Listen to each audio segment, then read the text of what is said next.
पत्रिका को खोलते हैं, पत्रिका को खोलते हैं और कहते हैं अरे अरे विवाह के लिए बहुत कम समय शेष रह गया है, विवाह के लिए इतना समय नहीं रह गया, अरे अरे लग जाओ तैयारियों में, अरे लग जाओ, करो तैयारियां, भोलेनाथ का विवाह है, हमारे शिव शंकर का विवाह है, नाथों के नाथ का विवाह है, तो सब चलो चलो चलो लग जाओ तैयारियों में। और सब देवतागण लग गए तैयारियां करने के लिए। कोई अपना वाहन सजा रहा है, कोई अपनी पति की इच्छाओं को पूरा कर रहा है, तो कोई अपनी पत्नियों की इच्छाओं को पूरा कर रहा है, कोई अपनी बच्चों की इच्छाओं को पूरा कर रहा है, तो कोई अपने घर बार को सजा रहा है, कोई कुछ कर रहा है, कोई कुछ कर रहा है। और आपको पता है भोलेनाथ को कोई पूछ ही नहीं रहा। अरे जिसका विवाह है उसको साइड में बिठा दिया और खुद लगे सब सजने संवरने। और भोलेनाथ बैठे हैं और भोलेनाथ देखते हैं, अरे कहते हैं देखो तो सही ये देवतागण कितने स्वार्थी हैं। विवाह भोलेनाथ का, काम भोलेनाथ का, स्वार्थ भोलेनाथ से सज धज गया। दूसरा गण आया, आप इस तरह से नहीं बता सकते आ रहे हो। दूसरा श्रृंगार, तीसरा श्रृंगार, चौथा श्रृंगार, किंतु ये जटाओं का मतलब क्या है? आइए आज जानते हैं। एक गण आया, जटाओं को उठाया और सर पर एक मुकुट बिठा दिया। ये जटाएं क्या है? उलझी हुई जटाएं, उलझने, जंजाले, समस्याएं हमारे जीवन की। भोलेनाथ कहते हैं सबके संग ये दुविधाएं, ये समस्याएं हैं, लेकिन इनसे घबराओ मत, इनसे डरो मत। इन समस्याओं को अपना मुकुट बना लो, इन समस्याओं को अपने सिर पर उठा लो और इन समस्याओं को बार बार याद करवाते रहो कि तुम्हारा परमात्मा कितना बड़ा है। हम भक्त, हम इंसान हर समय ये कार्य करते हैं, भगवान को याद करवाते हैं कि हमारी समस्याएं कितनी बड़ी हैं। भगवान को मत बताओ कि तुम्हारी समस्याएं कितनी बड़ी है, बल्कि अपनी समस्याओं को बताओ कि तुम्हारा भगवान कितना बड़ा है, तब पता लगेगा कि विश्वास करें। फूलों की माला जले सजे लेकर, फूलों की माला सजे रहे भोले बाबा, निराले झूले में सजे रहे भोले बाबा, निराले झूले में सजे रहे भोले बाबा, निराले झूले में सजे रहे भोले बाबा, निराले झूले में। है देश निराला, मेरे भक्त का प्याला, है देश निराला, मेरे भक्त का प्याला।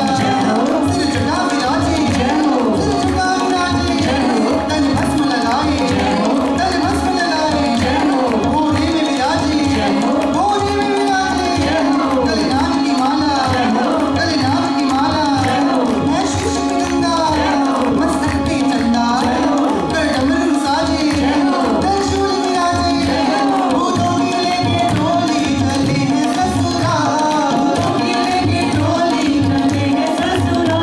शिव भोले जी दिगंबर हो शेर पे सवार, शिव भोले जी दिगंबर हो शेर पे सवार, सजे रहे भोले बाबा, निराले झूले में सजे रहे। एक का दूसरे देवता को साइड में लेकर जाता है, कहता अरे हम इनके साथ कैसे जाएंगे? दूसरा कहता है क्या बात कर रहे हो, कैसे नहीं जाएंगे? अरे देखो तो सही, हमारे इतने सुंदर वस्त्र हैं, हमारे कपड़े, हमारे हमारे अलंकार, अरे अच्छे पुष्पों की माला गले में डाली हुई है, सुगंधित है हम, इतना सुंदर रूप है हमारा, ये देखो रुद्र वेश हमारा, इतना भयंकर वेश देकर जा रहा है, शादी करने जा रहा है ये। अरे मुश्किल है काम, हम इसके साथ कैसे जाएंगे? नहीं नहीं नहीं, हो नहीं सकता। पास में ब्रह्मा जी गुजरे और जैसे ही ब्रह्मा जी पास में गुजरे भनक पड़ गई, और जैसे ही बात की भनक पड़ी कान में, ब्रह्मा देव उनके पास जाते हैं, कहते मूर्खों कैसे बातें करते हो? अरे उसका विवाह हो रहा है कि तुम्हारा विवाह हो रहा है? मुझे समझ नहीं पड़ता तुम्हारे दिमाग में चलता क्या रहता है। अरे उसका विवाह है, तुम जानते हो, उसको छोड़ जाते हैं, ये कर जाते हैं, पीछे कर देते हैं, दिमाग खराब है तुम्हारा। ऐसे जुबान निकाली तो देख लेना, आंखें बंद करते इसकी समाधि लग जाती है, कर लेना विवाह, हो जाएगा पुत्र का जन्म और मर जाएगा ताड़कासुर, भटकते रहना ब्रह्मांड में। चुप कर जाओ, बोलना नहीं कुछ भी। देवतागण क्या शुरू हो गए? कुसर कुसर। अब कुसर कुसर हो रही, कुसर कुसर कुसर कुसर। और देवतागणों ने निष्कर्ष निकाला, कहते हैं ऐसा करते हैं, हम शिव को दूर नहीं करते, हम ही शिव से दूर हो जाते हैं। ऐसा करते हैं, सब अपने परिवारों को संगठित करो, इकट्ठा करो और आगे चलते हो। हम तेजी रफ्तार से चलेंगे और वो बैल पर नींबू नींबू करता आएगा, अपने आप पीछे हो जाएगा। ना हमें कहना पड़ेगा कि भोलेनाथ दूर हो जाओ, भोलेनाथ अपने आप दूर हो जाएंगे। देवताओं ने चतुराई बरती, अपने रूप सौंदर्य के मत में चूर होकर आगे चलना शुरू कर दिया। देवतागण काफी आगे चले गए और भोलेनाथ की जो मंडली थी गण सहित पीछे रह गई। और जब मंडली पीछे रह गई, भोलेनाथ मुस्कुराते हैं, सर हिलाते हुए कहते हैं, सच में ये देवतागण बड़े स्वार्थी हैं। चलो कोई बात नहीं, भोलेनाथ को कोई कमी है? कोई कमी नहीं है। तो भृंगी को कहते हैं, भृंगी सुनो तो, इधर आओ। ठीक बोलेंगे, भृंगी तुम देख रहे हो हमारी संख्या कितनी कम हो गई है? ये कहते हैं, हाँ वो तो है, संख्या तो बहुत कम हो गई। जाओ सारे विश्व के शमशान घाटों में जाओ, सभी शमशान घाटों में जाकर कहो, सबको न्योता लेकर आओ कि उनके मालिक का विवाह है, उनके स्वामी का विवाह है, और जो जो उनके विवाह में सम्मिलित होगा, जो जो उनके विवाह में भाग लेगा, उसके सब कर्मों को काट दिया जाएगा, उनको मुक्ति दान दे दिया जाएगा। जो जो उनके विवाह में सम्मिलित होगा, उनको प्रसन्न कर दिया जाएगा, खुश कर दिया जाएगा। जाओ हमारे शमशानी परिवार को लेकर आओ। और देखो, देखते ही देखते भूतों प्रेतों का तांता शिव के सारे लोग आरती की थालियां लिए हुए कि हमारा सुंदर सा दूल्हा राजा आएगा, उसकी आरती उतारेंगे, उसको देखेंगे, उसके रूप को निहारेंगे, उसके सौंदर्य की महिमा गान करेंगे। अब दूर से देखते हैं कि देवताओं का समाज आ रहा है।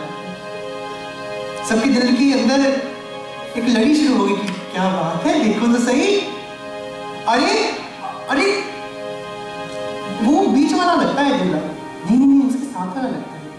अच्छा कोई ना कोई तो होगा, चलो आने तो दो, फिर पता लगेगा। अरे कहीं गलती से किसी और को दूल्हा मत बना देना, आने दो। बारात सामने पहुंची तो एक बुजुर्ग हाथ जोड़कर कहते विष्णु जी को कहता आप दूल्हा हैं? अरे नहीं, मैं दूल्हा नहीं हूँ, दूल्हा तो बहुत पीछे आ रहा है। बाराती जो स्वागत करने वाले थे प्रसन्न हो गए, अरे वाह, अरे जिसके बाराती इतने सुंदर है, दूल्हा कितना सुंदर होगा। और विष्णु जी तो कहते हैं, वो तो देखने के बाद ही पता लगेगा।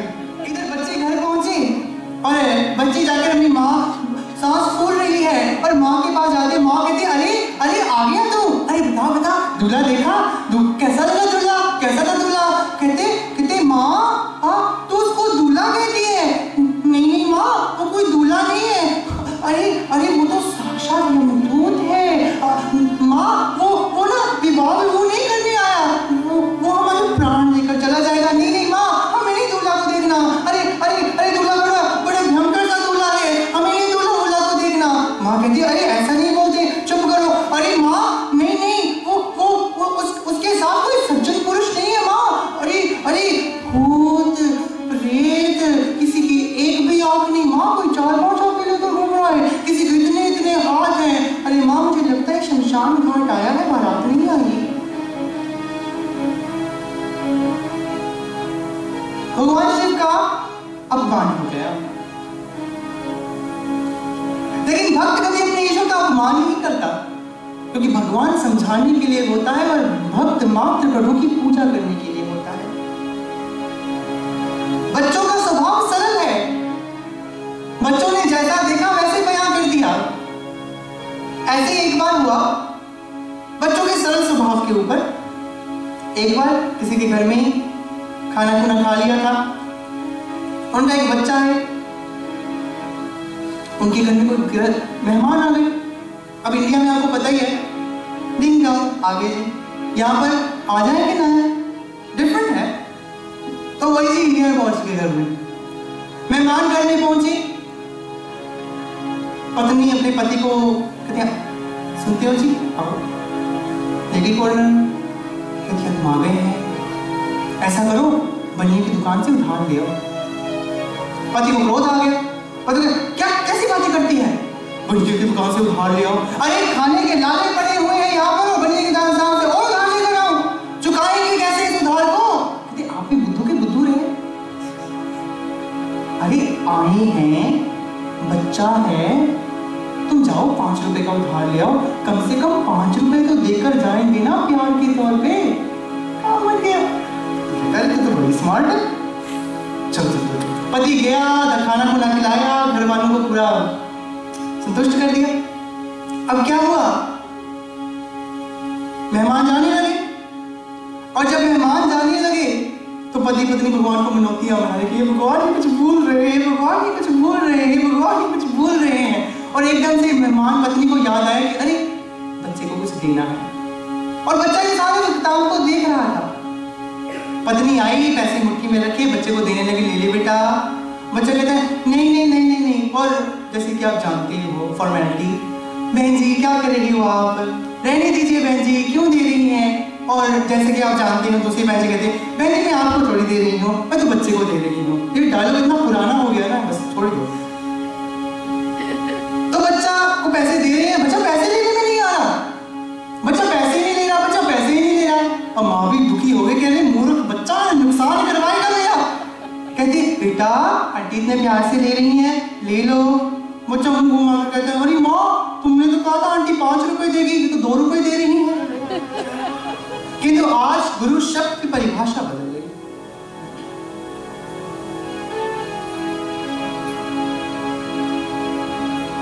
जहां भी देखो सब गुरु है, जिसको भी देखो वह गुरु है, यहां देखो गुरु, वहां देखो गुरु। कि तो गुरु का मतलब तो जानो, गुरु होता क्या है?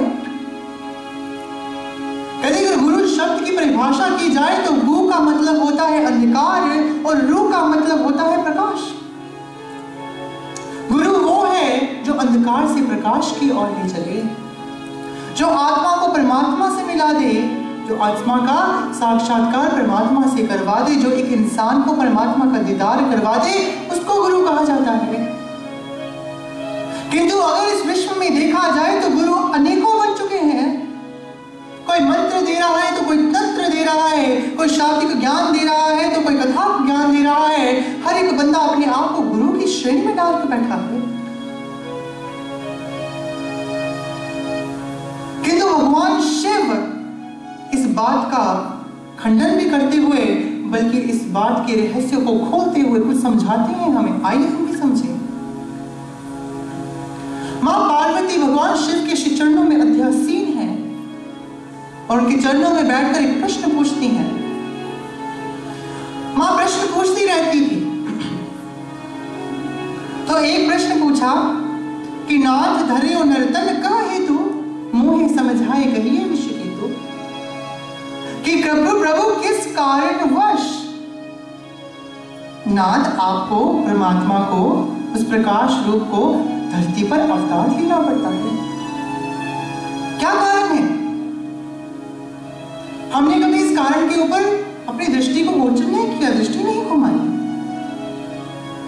प्रभु कहते हैं, भगवान शिव लिखते हैं, ये हमारे ग्रंथों में लिखा है, रामचरितमानस में लिखा है कि जब जब होए धर्म की हानि, बाड़े असुर अधम अभिमानी, करे अनीति पर जाय नहीं वर्णी, सीधा विप्रधेनु सुर धरनी, तब तब प्रभ धरे विविध शरीरा, हरि कृपा निधि सज्जन पीरा। कि जब भी इस दुनिया में अत्याचार पापाचार होगा, दुष्ट प्रवृत्ति के लोग बढ़ जाएंगे, आसुरी प्रवृत्ति बढ़ जाएगी और सज्जनों का हनन होने लगेगा, सज्जन दृष्टि गोचर दुनिया दृष्टि से दूर होने लगेंगे। उस समय इंसानियत की, धर्म की स्थापना करने के लिए वह परमात्मा इस धरा पर शरीर धारण कर आएगा ही आएगा।